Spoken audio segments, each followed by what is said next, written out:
Hey everyone, this is Jason bringing you another Canvas tip of the week.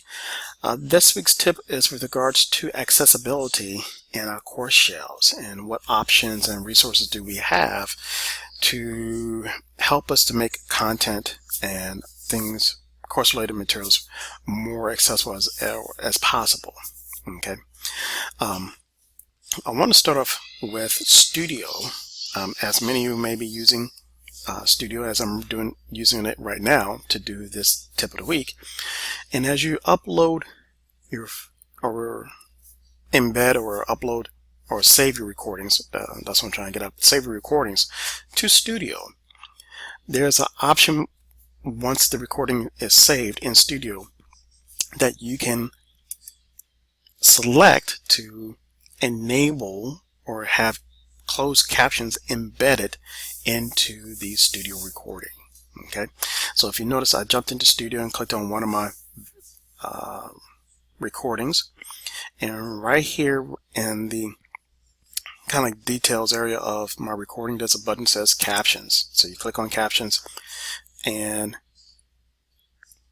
at that moment there should be an option to say Requests, and you can select whichever language you want to embed or have closed caption for you. Let me pick a different video real quick because that one's already done.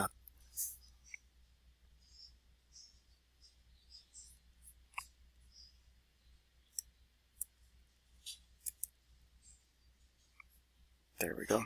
So right here when I click on Captions, if you notice, there's a Request button. So now I can say I need to first select the language that I want the closed caption to be. And so for those of us who are teaching Spanish and French, hey, you can do your closed captions right in that language as well.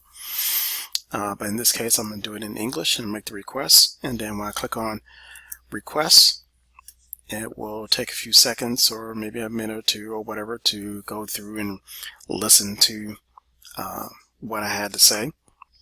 So when you're doing recordings, you do need to speak kind of a little bit slower than usual speed and more articulate, just to make sure that the system can hear what you're saying and be able to produce the correct words for our students. Okay, so another tool that's available in our course, I'll start off with one that's right in the content editor. And it doesn't matter whether you use announcements or discussions. What I'm referring to is this, the content editor. Okay, and it did change from last year. It was changed over the summer, right before our summer session. So if you hadn't had a chance to teach this summer, it is a little bit different.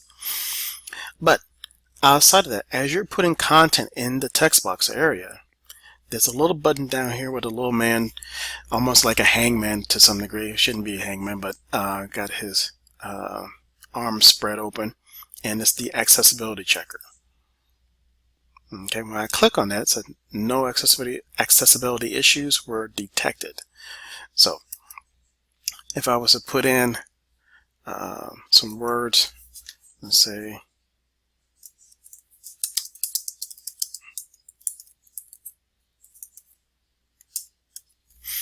and I change the color to be, let me get the font color to be like something like yellow maybe, and I wonder, see, it picked up on it and said like, hey, text smaller than 18 point should display a minimum contrast ratio. So what it's saying is that light colors on a light background makes it visually hard on anyone. Okay, all right, so if I change this now to real quickly to say maybe blue, let's see how that goes by. Yep, no issues because it's a darker font color on a lighter background. Okay, if you already have finished everything and you kind of like want a whole nice little detailed report, there's a button here in my course called You Do It. So real quickly, how to get that enabled for you to use for your course, so you can kind of peruse and see what things need to be addressed, is if you notice I clicked on settings and came over, typically you will land on the first tab called course details. So you need to click on navigation, scroll down until you see You Do It in the list. Usually it's at the bottom down here, and on the right hand side you would just click on enable, and then once it's enabled, it pops you back up to the top, so you need to scroll back down to click save to confirm that change.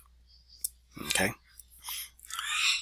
so now I'll just click on You Do It. You Do It is only visible for students, not students, I'm sorry, for faculty. So, and it's an acronym, as you can see. It's Universal Design Online Inspection Tool. So with that, I already ran a report, so I'm going to go over here to View Old Reports and open it up. And here's an example of a report I just ran. So it kind of tells you exactly in the pages area, there are some issues I need to address. So let's say about your instructor.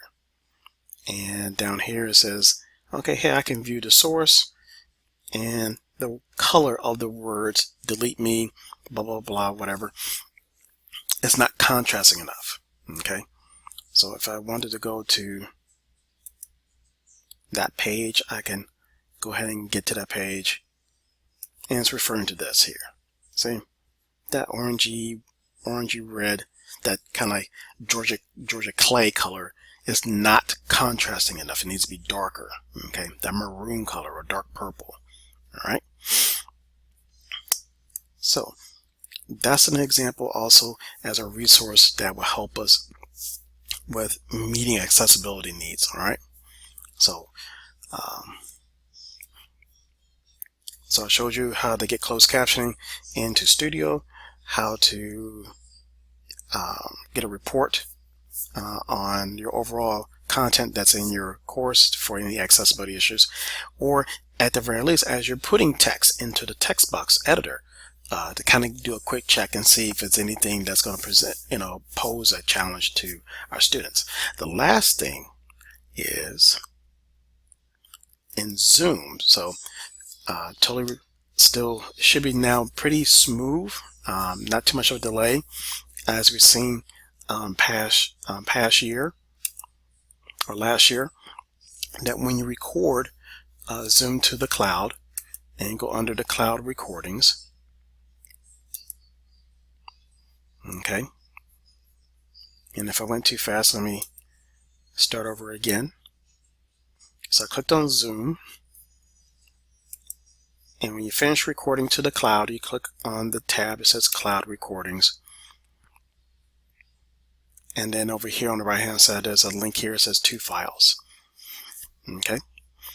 When I open the recording,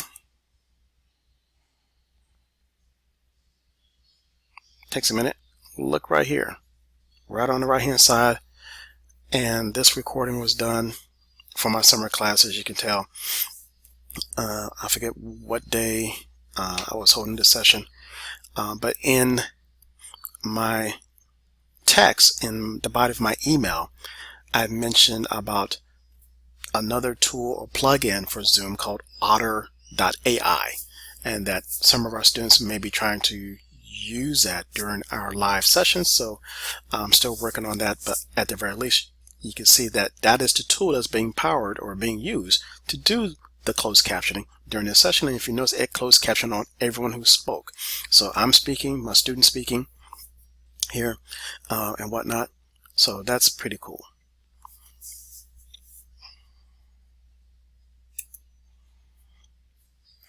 All right. I think that is about it. I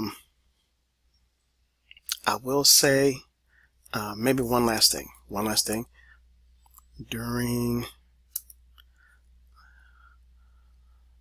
I'm trying to find. So if you use Google Slides as your presentation tool, then you can, and let me try to log into my TNCC, try to show that.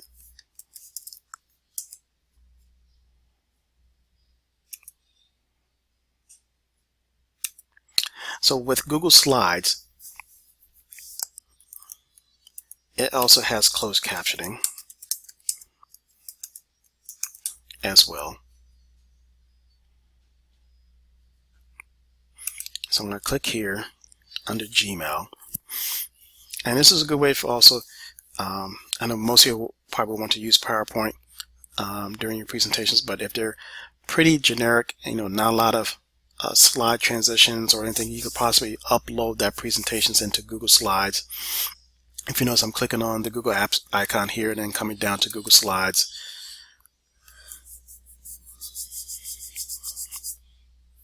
And if you ever need to upload your presentation, wouldn't have to do it under Google Drive, but at the very least, let's say that this presentation here,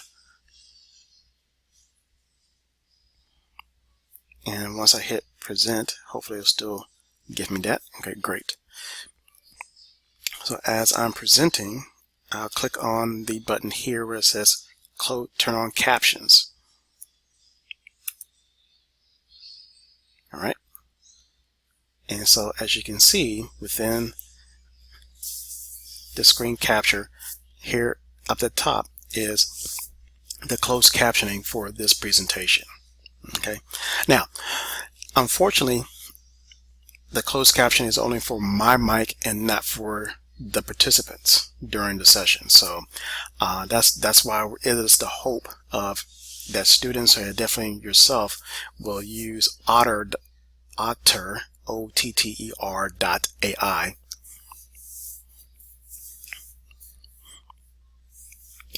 So in order to close caption both yourself along with the participants during the session, okay, or rather the students during the session.